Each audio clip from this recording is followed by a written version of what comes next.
নমস্কার। গল্পের শুরু স্কুলে পড়ার টাইম থেকে। প্রথম পড়ি সেলুলার জেলের কথা। তখন জানতাম না যে তার আর এক নাম আছে, যেটা হলো কালাপানি। বিস্তীর্ণ জলরাশি আর তার মাঝে একটি দ্বীপপুঞ্জ। বন্ধুরা, আশা করছি আপনারা এতক্ষণে বুঝে গেছেন। হ্যাঁ, আমি বলছি আন্দামানের কথা। আন্দামান, যার উৎপত্তি মালয় ভাষা থেকে। বঙ্গোপসাগর ও আন্দামান সাগর দ্বারা বেষ্টিত হয়ে আছে এই আন্দামান দ্বীপপুঞ্জ। ভারতবর্ষের মূল ভূখণ্ড থেকে আলাদা এক কেন্দ্রশাসিত অঞ্চল। সেলুলার জেলের কথা বলতে গেলে চোখের সামনে ভেসে ওঠে সেই সব ফ্রিডম ফাইটারদের কথা, যাদের জন্য আজ আমরা এই স্বাধীন ভারতবর্ষে বাস করছি। সেলুলার জেলে যে সমস্ত বিপ্লবীরা তাদের জীবনকে উৎসর্গ করেছিলেন, তাদের মধ্যে অন্যতম ছিলেন বীর সাভারকার। তার নামানুসারেই আজ পোর্ট ব্লেয়ারে যে একমাত্র ইন্টারন্যাশনাল এয়ারপোর্টটি আছে, তার নামকরণ করা হয়েছে বীর সাভারকার ইন্টারন্যাশনাল এয়ারপোর্ট। তো বন্ধুরা, শুরু করা যাক সেলুলার জেল বা এই কালাপানির ইতিহাস ও আন্দামানের নীল জলরাশি নিয়ে আমার আন্দামানের প্রথম পর্ব।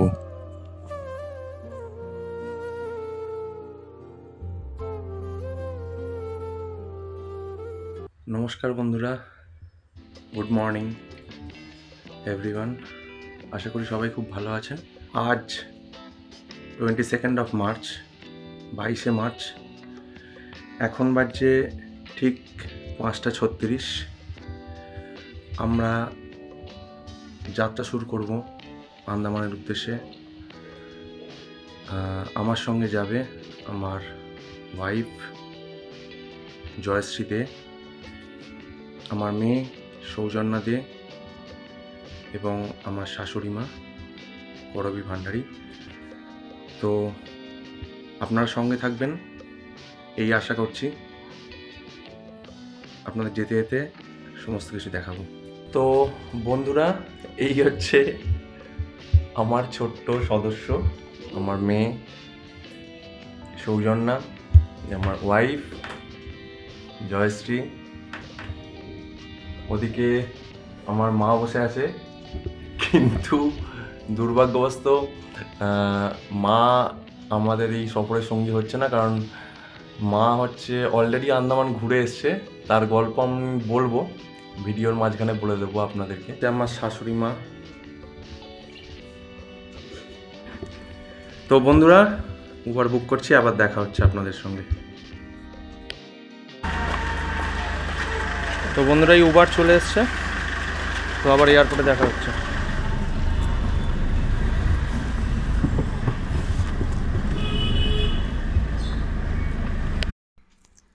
তো বন্ধুরা, আমি এই যে ফ্লাইটের টিকিট, এটা আমি উইগো অ্যাপের থ্রু দিয়ে কেটেছিলাম। এবং আমার মা 2022 সালে অলরেডি আন্দামান ট্যুর করে এসেছিল আমার ভাই কৃষ্ণেন্দুর সঙ্গে। আমার ভাই, আমার ভাইয়ের ওয়াইফ, আমার মা এবং মোট 20 জন একটা গ্রুপ মিলে সেই আন্দামান ট্যুরটা ওরা করেছিল। এবং আমি এই আন্দামান ট্যুরটা করছি দিগন্ত ট্রাভেলসের সঙ্গে। ওনাদের কাছ থেকে আমরা যে রেট পেয়েছি সেইটা আমাদের খুবই রিজনেবল বলে মনে হয়েছিল, সেই জন্যই আমরা এই ট্যুরটা তাদের সঙ্গে করছি। এবং এটা মোটামুটি আমাদের 4 মাস আগেই প্ল্যানটা করা হয়েছিল, এবং ফ্লাইটের টিকিটটা আমরা 4 মাস আগেই আমরা এই টিকিটটা কেটেছিলাম। আমাদের এই আন্দামানের ট্যুরটা ছিল 6 নাইট 7 ডেজ ট্যুর প্যাকেজ।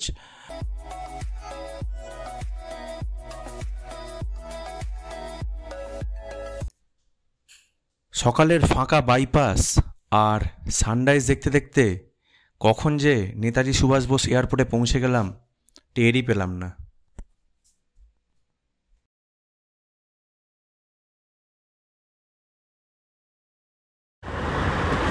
তো আমরা এখন চলে এসেছি এয়ারপোর্টে, দেখতেই পাচ্ছেন।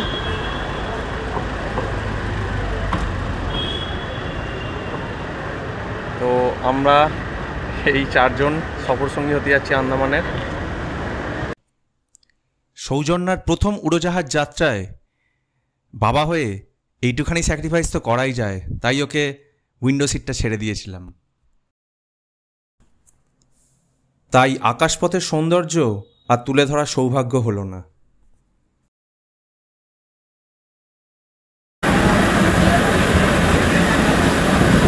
তো বন্ধুরা, আমরা চলে এসেছি এই মুহূর্তে। এয়ারপোর্ট থেকে বেরোতেই ফোনের স্ক্রিনে ভেসে ওঠা অপরিচিত নাম্বার থেকে কিছুটা আন্দাজ করেছিলাম। তো অপর প্রান্তের গলা শুনে বুঝতে পারলাম যে হ্যাঁ, ইনি হচ্ছেন আমাদের ড্রাইভার কাম ট্যুর ম্যানেজার। তো ওনার সঙ্গে দেখা করে আমরা আমাদের লাগেজগুলো গাড়িতে তুলে রওনা দিলাম আমাদের হোটেলের উদ্দেশ্যে। কিছু দূর যেতে যেতে দেখছি যে কোর্ট, প্রশাসনিক ভবন এগুলো তো চোখে পড়ল, কিন্তু সবথেকে যেটা আশ্চর্য হলাম সেটা দেখলাম আন্দামানে ট্রাফিক পুলিশ তো আছে বটে, কিন্তু ট্রাফিক সিগন্যালটা কোথাও দেখতে পাচ্ছি না। হ্যাঁ, ট্রাফিক সিগন্যাল নিশ্চয়ই আছে এবং ওটা দেখতে পাচ্ছি, কিন্তু দেখছি ট্রাফিক সিগন্যালগুলো হাত দিয়ে অপারেট করছে, যেরকম আমরা সচরাচর পাহাড়ে দেখে থাকি। তো এই করতে করতে আমরা পৌঁছে গেলাম আমাদের হোটেল কাটচাল ইনে।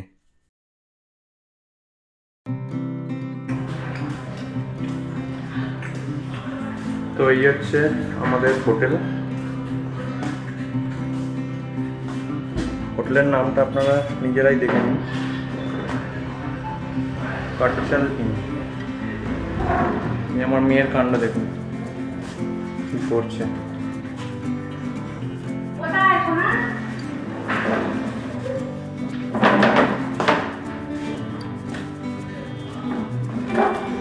এর উল্টো দিকে হোটেল রয়্যাল প্যালেস। এখানে একটা সুপার স্টোর আছে দেখছি,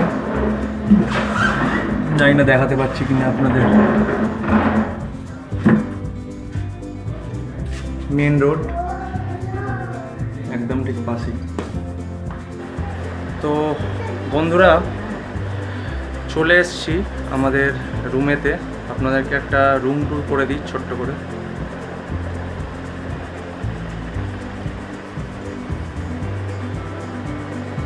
আমরা যেহেতু টোটাল 4 জন, আমার মেয়েকে নিয়ে, তো আমার মায়ের জন্য এই ছোট্ট একটা বেড প্রোভাইড করেছেন এনারা। আর এই হচ্ছে আমাদের মাস্টার বেড, টিভি যেটা হয়তো আর দেখার টাইম হবে না। এই হচ্ছে একটা ওয়ার্ডরোব, একটা সোফা দিয়েছে।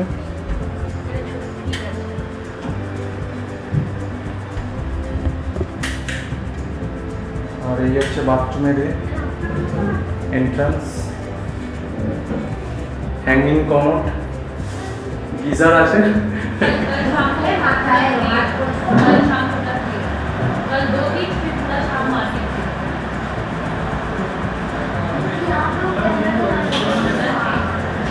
তো আজকের মেনু হচ্ছে ভাত, এটা ফুলকপি আলুর তরকারি, এটা ডাল, আর এটা হচ্ছে আলু তরুলির তরকারি, ভাত। আন্দামানে এসে মাছ খাবো না তাই আবার হয় নাকি।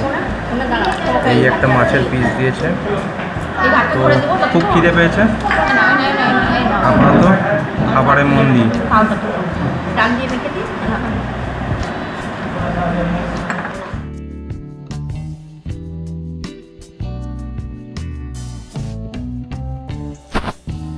তো বন্ধুরা, এখন বাজছে ঠিক দুপুর 2:30। আমরা বেরিয়ে পড়লাম। দিগন্ত ট্রাভেলস থেকে আমাদেরকে আর্টিকা গাড়ি প্রোভাইড করা হয়েছে, যথেষ্ট স্পেসিয়াস গাড়ি। আপাতত আমাদের প্রথম ডেস্টিনেশন করভিনস্কেপ বিচ। আমাদের ট্যুর ম্যানেজার দাদা আমাদেরকে নিয়ে যাচ্ছেন। তো আপাতত এখানে এই মুহূর্তে পেপার ব্লক দিয়ে ফুটপাথ বাঁধানোর কাজ চলছে। তো দ্যাটস ওয়াই এখানে যে ফ্ল্যাগ পয়েন্ট আছে সেই ফ্ল্যাগ পয়েন্টটা আমাদের মিস হয়ে গেল, ব্যারিকেডিং টেপ দিয়ে কভার করা আছে। যাই হোক, কিছু করার নেই। আপাতত আমরা এগিয়ে চলেছি করভিনস্কেপ বিচের দিকে। তো চলুন বন্ধুরা, আবার ওখানে গিয়ে দেখা হবে। এই নীল জলরাশি যেন আমাদেরকে এক প্রকার হাতছানি দিয়ে ডাকছে, তো এর লোভ আর কোনোভাবেই সামলাতে পারছি না। চলুন যাওয়া যাক। তো বন্ধুরা, ফাইনালি চলে এসেছি করবিনস কোভ বিচে, এবং এইখানে ঢুকেই যেটা সবার প্রথমে আপনাদের চোখে পড়বে সেটা হচ্ছে এই নারকেল গাছের সারি আর এই নীল জলরাশি, এবং যেই বিচটা এটা অনেকটা ধনুকের মতন বেঁকে গেছে এবং অনেকটা স্ট্রেচ হয়ে আছে বিচটা। এখানে সারা পোর্ট ব্লেয়ার জুড়ে প্রচুর ডাব বিক্রি হচ্ছে, সব জায়গায় দেখতে পাচ্ছি, এবং এখানেও ডাব বিক্রি হচ্ছে। ডাব তুলনামূলকভাবে খুবই সস্তা এবং প্রচুর পরিমাণে জল থাকছে ডাবেতে, এবং ডাবের জলটা এতটাই মিষ্টি মানে বলে বোঝাতে পারবো না। আমার মেয়ে তো খেয়ে মানে কি বলবো, খুবই আনন্দ পাচ্ছে, এবং সব জায়গায় একই দাম 50 টাকা করে। তো এখানে আসলে অতি অবশ্যই ডাব খাবেন, আপনাদেরকে যথেষ্ট এনার্জি দেবে, কারণ যথেষ্ট হিউমিড এবং হিট ওয়েদার। বিশেষ করে এখন তো মার্চ মাসের যে গরম, সেই গরমে বুঝতেই পারছেন ডাবের জলটা যথেষ্ট এনার্জেটিক এবং এনার্জি দেবে আপনাদেরকে। তো যাই হোক, এই করবিনস কোভ বিচ সম্বন্ধে বলতে গেলে এখানে বেশ কিছু ওয়াটার অ্যাক্টিভিটিস আছে, যেমন এখান থেকে জেট স্কি হচ্ছে, ব্যানানা রাইড হচ্ছে। এছাড়া এইখানে মেনলি এটা সানসেট পয়েন্ট হিসেবেও একটা ডেস্টিনেশন বলা যেতে পারে। এখানে আসলে অনায়াসে আপনারা 2-2.5 ঘন্টা কাটিয়ে যেতে পারেন, এবং এখানে ইউজুয়ালি সন্ধ্যের দিকটাতেই লোকে আসে। আর এই করবিনস কোভ বিচের মেন অ্যাট্রাকশান হচ্ছে এই নারকেল গাছ। এত এত নারকেল গাছের সারি আপনাকে সত্যি মুগ্ধ করে দেবে, এবং সমস্ত কিছু নিয়ে এই নারকেল গাছ, এই নীল জলরাশি সত্যি একটা মানে মন্ত্রমুগ্ধকর পরিবেশ। মানে সত্যিই সমুদ্রের জল যেন হাতছানি দিয়ে ডাকছে। তো বন্ধুরা, আপনাদের একটা ছোট্ট ইনফরমেশান দিয়ে রাখি। তো আপনারা যদি এই করবিনস কোভ বিচে আসতে চান, তো আপনারা অটোতে করেও আসতে পারেন, কারণ অটোটাকে রিজার্ভ করে আপনারা আবেদিন বাজার থেকে যদি রিজার্ভ করেন, তাহলে এই অটো আপনাদেরকে এইখানে পৌঁছে দেবে। তো বন্ধুরা, করবিনস কোভ বিচ আপনাদের কেমন লাগলো অতি অবশ্যই আমাকে কমেন্টস করে জানাবেন, এবং যদি আপনাদের এই চ্যানেলের কন্টেন্ট ভালো লাগে তো চ্যানেলটাকে অতি অবশ্যই সাবস্ক্রাইব করে বেল আইকনটা প্রেস করে দেবেন। একটা জিনিস বন্ধুরা খেয়াল করে দেখেছেন কিনা আমি জানি না, রাস্তার এমন বাঁক, এই দেখুন এমন টার্ন, এক সময় তো দার্জিলিং না আন্দামান কোথায় এসেছি সেটাই বুঝতে পারছি না। এই দেখুন বিভিন্ন চড়াই উতরাইয়ের মধ্যে দিয়ে আমরা চলে এসেছি। তো বন্ধুরা, আপাতত করবিনস কোভ বিচ দেখে আমরা চলে এসেছি সেলুলার জেলে। আপনাদের সঙ্গে একটা ছোট্ট ইনফরমেশান শেয়ার করি। আন্দামান যেহেতু একটি কেন্দ্রশাসিত অঞ্চল, সেহেতু আপনাদের এখানে বিভিন্ন জায়গাতে এই সেলুলার জেল বলুন, তারপর যখন আপনারা ফেরি সার্ভিসে করে অ্যাক্সেস করবেন, আপনাদের কিন্তু বিভিন্ন জায়গাতেই আপনাদের আধার কার্ডটা প্রয়োজন পড়বে। তো অতি অবশ্যই আপনারা আধার কার্ডটিকে ক্যারি করবেন, এবং আধার কার্ডটি অতি অবশ্যই যত্ন করে রাখবেন। সেলুলার জেলে ঢোকার আগে আমরা বেশ খানিকক্ষণ টাইম এই পার্কটাতে স্পেন্ড করব বলে এলাম। এটি বীর সাভারকার পার্ক।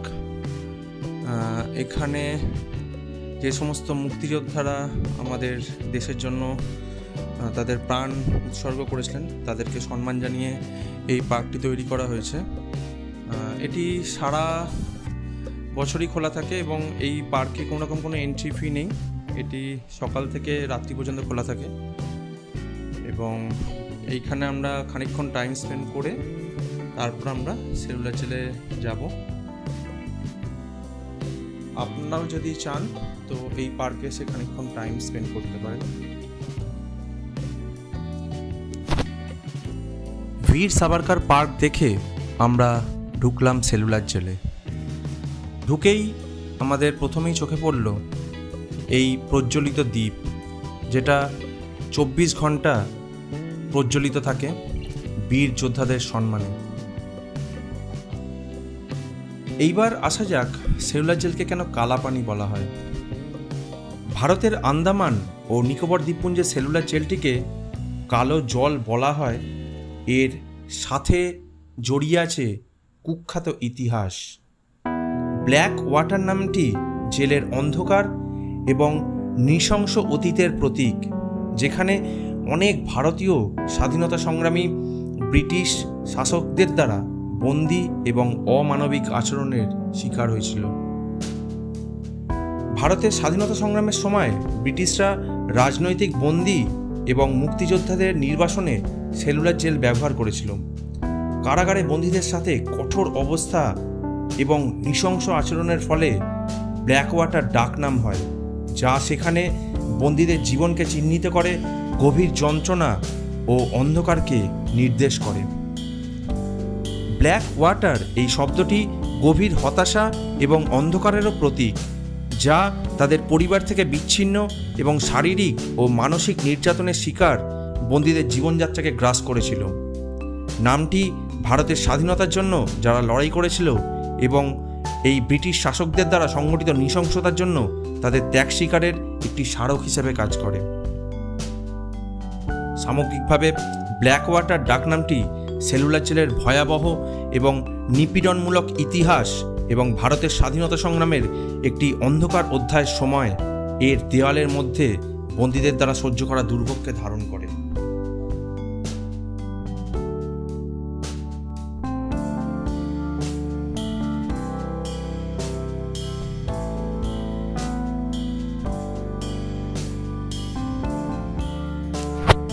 (1893 সালে শুরু হয়েছিল এই জেল তৈরির কাজ এবং তা শেষ হয়েছিল 1906 সালে।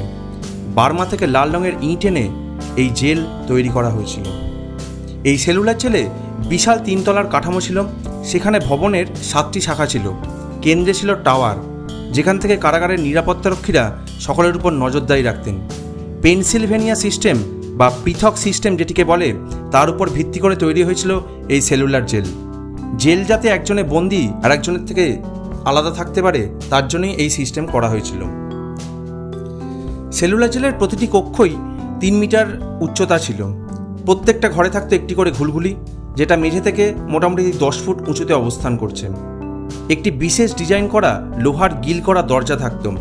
এই ছোট ঘরে কয়েদিদের বন্দী থাকার কারণে এর নাম দেওয়া হয়েছিল সেলুলার জেল। কক্ষগুলো এমনভাবেই বানানো হতো যাতে কোনো বন্দী কারোর মুখ পর্যন্ত দেখতে না পান।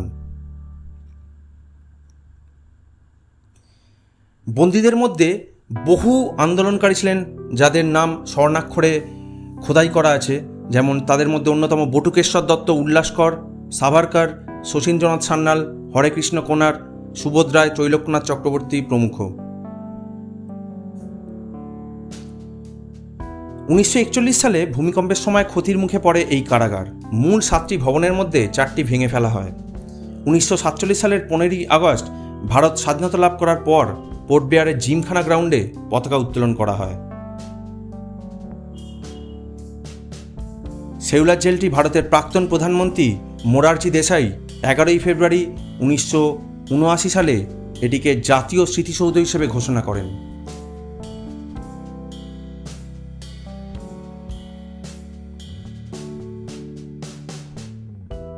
আমাদের নির্দিষ্ট টাইম অনুযায়ী লাইট অ্যান্ড সাউন্ড শোয়ের মাধ্যমে এই সেলুলার জেল বা কালাপানির ইতিহাস প্রত্যক্ষ করলাম। সত্যি এক গভীর হৃদয় বিদারক কাহিনী। सारी तकलीफें जो आजादी के प्रेमियों ने यहाँ झेली, वो सारी कुर्बानियां जो देशभक्त वीरों ने यहाँ दी, आज भी देशवासियों के दिलो दिमाग पर छपी हुई है। इसीलिए अंडमान के भूतपूर्व राजनीतिक बंदियों के भातृत्व मंडल की इच्छा को स्वीकार करते हुए भारत सरकार ने 30 अप्रैल 1969 को घोषणा की कि सेलुलर जेल को राष्ट्रीय स्मारक के रूप में सुरक्षित रखा जाएगा।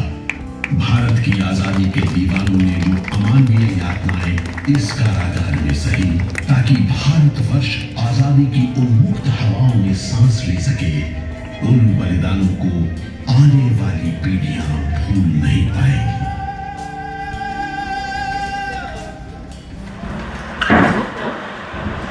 মাংসটা ছাড়িয়ে দেবে, ছাড়িয়ে দেবে